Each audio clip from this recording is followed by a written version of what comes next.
생생하게 상생하며 YTN 라디오 생생경제. 안녕하세요. YTN 라디오 생생경제 김혜민입니다.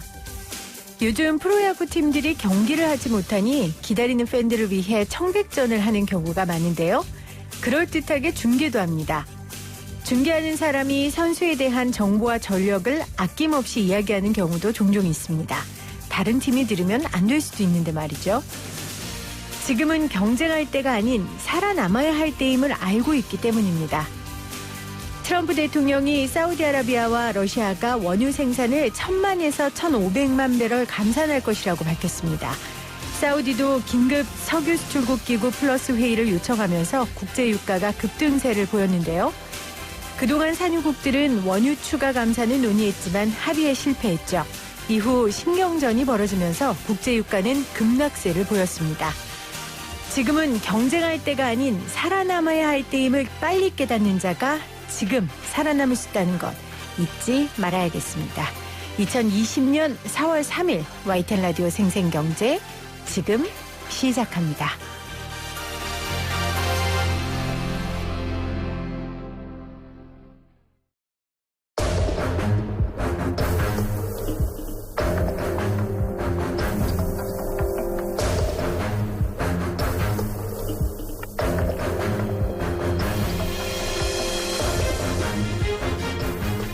(21대) 국회의원 선거가 본격적인 레이스에 돌입했습니다. 쌀로 밥 짓는 당연한 이야기지만 각 정당과 후보들의 정책을 꼼꼼하게 살피고 투표해야 하는데요. 특히 이 코로나19로 경제정책에 대한 중요성과 관심이 높아지고 있습니다.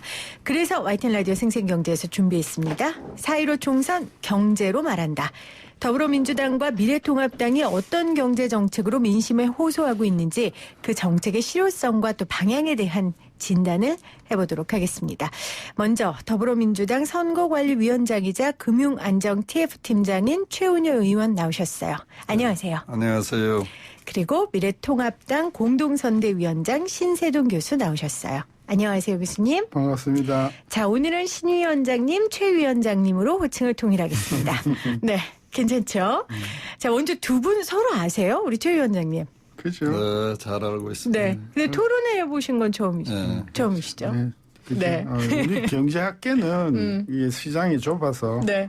다 잘 알고 한 사람만 건너면 거의 뭐 사돈 팔촌 될 정도로 가까운 그런 관계. 그렇습니다. 그런데 지금은 서로 다른 강을 건너서 뚜벅뚜벅 두 분이 걸어가고 계십니다. 자, 오늘 두 분을 통해서 각 당의 경제 정책을 좀 살펴보려고 하는데 먼저 우리 신세돈 교수님 이제 위원장이라고 불러야 되는데 저랑 분명히 금요일날 방송할 때만 해도 아무 말씀이 없으셨어요. 근데 월요일날 실검에 막 올라가더라고요. 그래서 우리 팀이 난리가 났었거든요. 어떻게 된 일입니까? 이 비상경제대책위 부위원장이자 미래통합당 공동선대위원장을 맡으신 배경.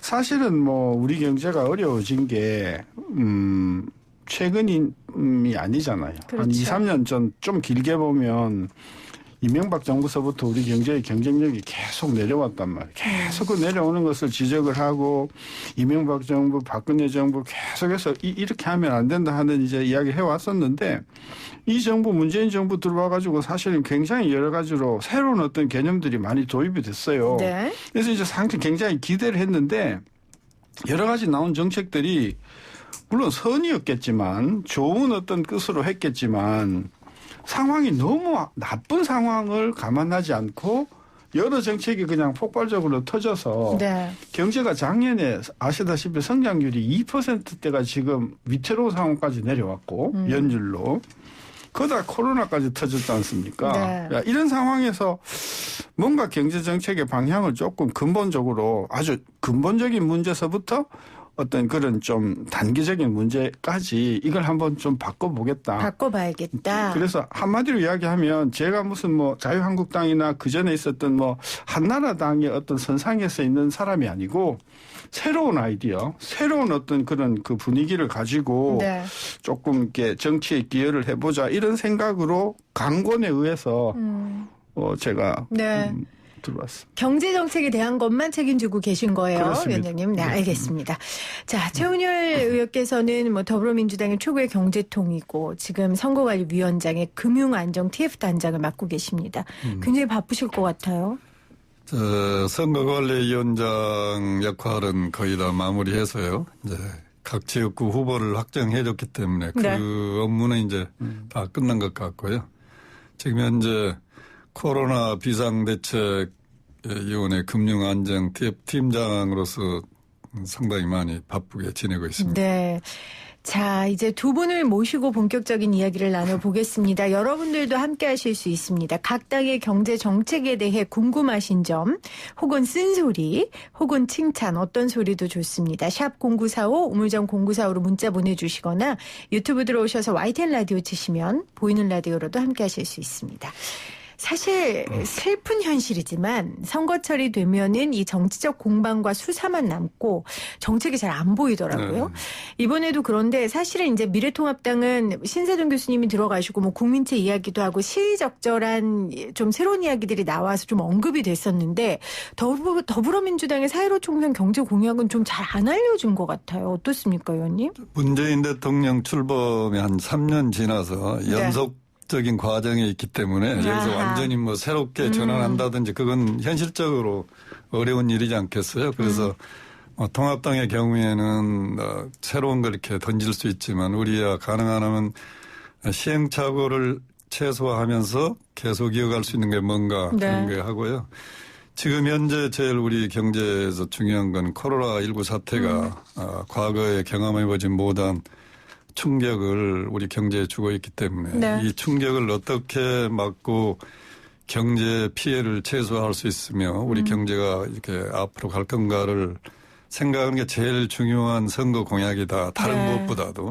그래서 그런 차원에서 지금 대책들을 많이 발표하고 있기 때문에 일반 국민들이 보시기에 왜 새로운 게 별로 없나. 없다. 그렇게 느끼시지 않을까 그렇게 생각을 해봅니다.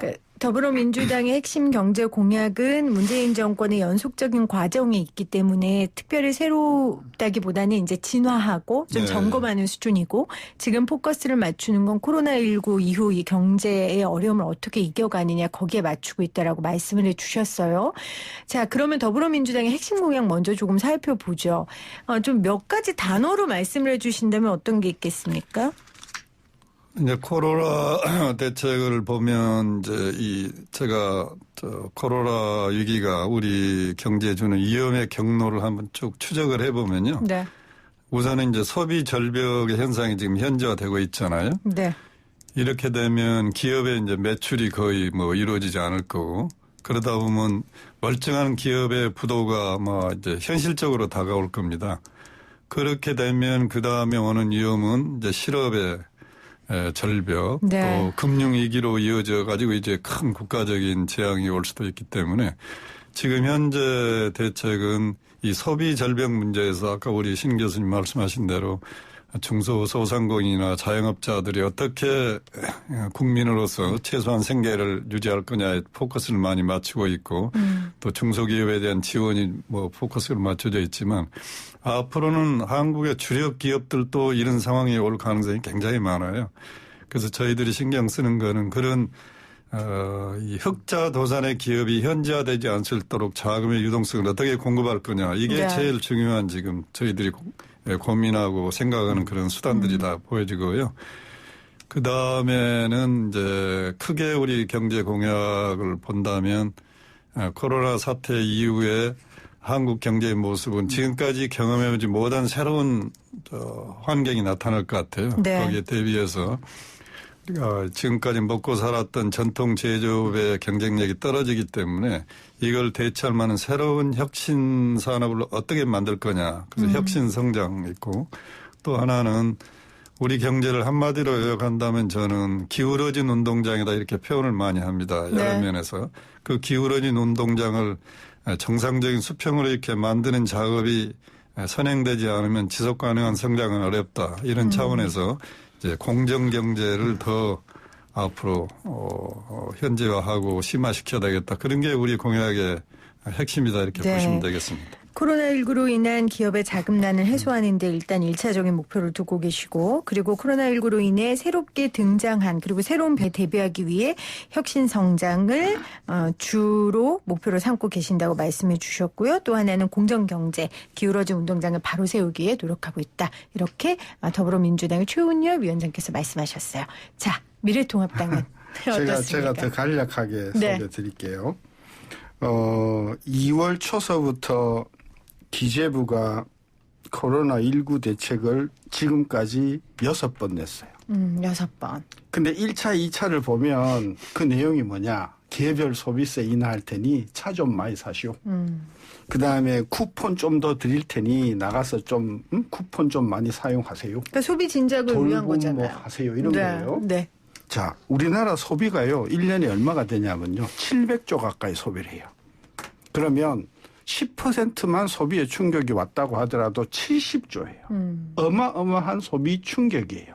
근데 정부가 나온 대책들은요. 이번에 나온 1인당 한 가구당 100만 원도 총 예산이 얼마냐면 9조예요.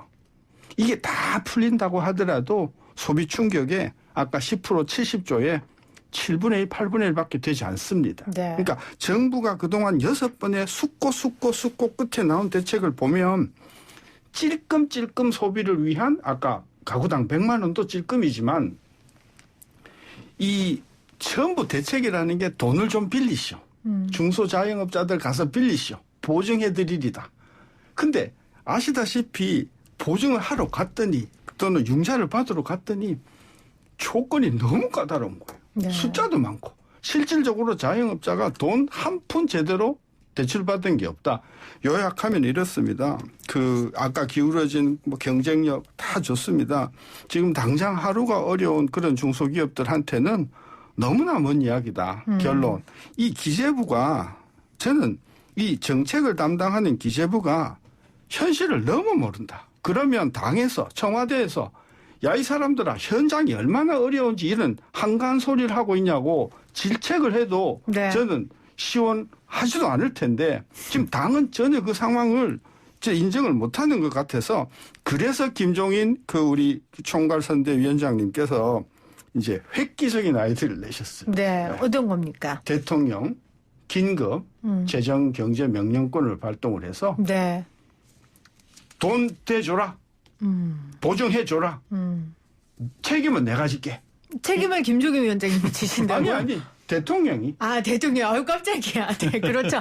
대통령이 책임질 테니 네. 지금 빨리 돈 빌려줘라. 아, 돈 빌려줘라. 나중에 무슨 엉뚱한 사람한테 돈 빌려줬다는 그런 소리 안 할 테니. 그래서 며칠 전서부터 이제 대통령 재정경제긴급명령권로 말씀을 하셨고요. 네. 그러니까 조금 더 화끈하게 획기적으로 하라는 말씀이시죠? 지금 이 코로나19가 한국 경제, 실물 경제에 미치는 네. 영향만 놓고 보더라도 수십조의 충격이다. 알겠습니다. 자, 이 말에 대해 어떻게 생각하십니까? 지금 우리 신세돈 위원장 말씀 들어보면 보다 저런 분이 일찍 통합당으로 갔었더라면 훨씬 지금 상황은 달라졌겠다. 고맙습니다.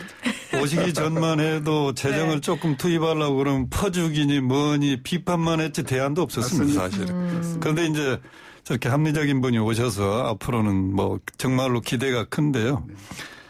지금 이 위기 상황에서 여야가 어디 있겠습니까? 그렇습니다. 경제를 살리고 봐야 되기 그렇습니다. 때문에 여의 아이디어, 야의 아이디어 정말 좋은 건 제대로 해가지고 맞습니다. 이 위기를 극복을 해야 되는 게 국민 입장에서 바람직하다. 네. 앞으로 우리 신 교수님 목소리 좀 많이 내십시오. 네. 자, 그러면 두 분 다 지금 이 긴급한 상황에 우리가 돈을 쉽게 말해서 퍼부을 수 있을 만큼 적당한 타이밍에 퍼부어야 된다는 거 맞다는 걸 두 분 다 동의하시는 거예요? 근데 중요한 게 하나 있어요. 네. 여기서 이제 차이점이 있는 거예요? 아니, 중요한 게 아니고 네. 김종인, 저는 그런 면에서 김종인 교수님을 정말 이번에 다시 평가한 게 뭐냐면 네. 돈 퍼주는 게 아니에요. 뭐냐. 512조의 예산이 원래 있었거든요. 네. 근데 상황이 너무 이 위기니 그 예산은 그대로 두고 네. 여기서 쓸 거 빼가지고 한 100조쯤 끌어다가 지금 이 긴급 자금으로 써라. 그러니까 돈을 퍼주는 게 아니고요. 네. 예산을 돌리자 이 말씀이고요. 네. 놀랍게도 현 정부가 이번에 가구당 100만 원 긴급 재난지원금을 주면서 그 예산을 어떻게 마련했냐 봤더니 뼈를 깎는 구조조정을 통해서 조달하겠다 그러셨어요. 그러니까 사실은 정부가 우리 김종인 통발 선생님 그 아이디어를 100% 받았는데 우리는 100조고 정부는 9조고. 그렇죠? 네, 그 부분도 이제 제가 그 2주 전에 이 얘기를 꺼냈었습니다.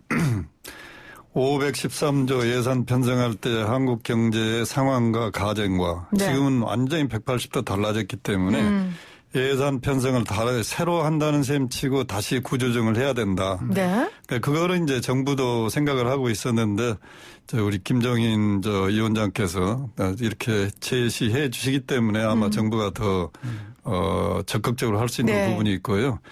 이제 규모는 뭐 100조가 맞는지는 잘 모르겠어요. 그러나 정부 입장에서도 완전히 그 지출 구조를 새롭게 구조조정을 통해서 거기서 우리가 과거에는 A라는 곳에 100이라는 게 필요했을지 모르지만 지금은 완전히 상황이 바뀌어가지고 거기는 돈이 필요 없을 수도 있거든요. 아, 네. 새로운 소요가 발생했기 때문에 네. 이 구조조정만 잘해도 어느 정도 재정 가지고 추가적인 재정 투입 없이도 마련할 수 있다. 그러니까, 이렇게 저도 아주 전적으로 동감합니다. 그렇죠. 그러니까 우리 이제 미래통합당은 100조고 이제 우리 더불어민주당은 네. 9조니까 이제 미래통합당이 이제 의회에 다수당이 되면 이 국회 추경을 네. 통해서 훨씬 더 많은 예산이 확보될 수 있다. 이런 것을 여기서 또 의미한다. 선거 운동을 살짝 하시는데 알겠습니다. 우리 판단은 우리 유권자인 국민들이 하실 거고요.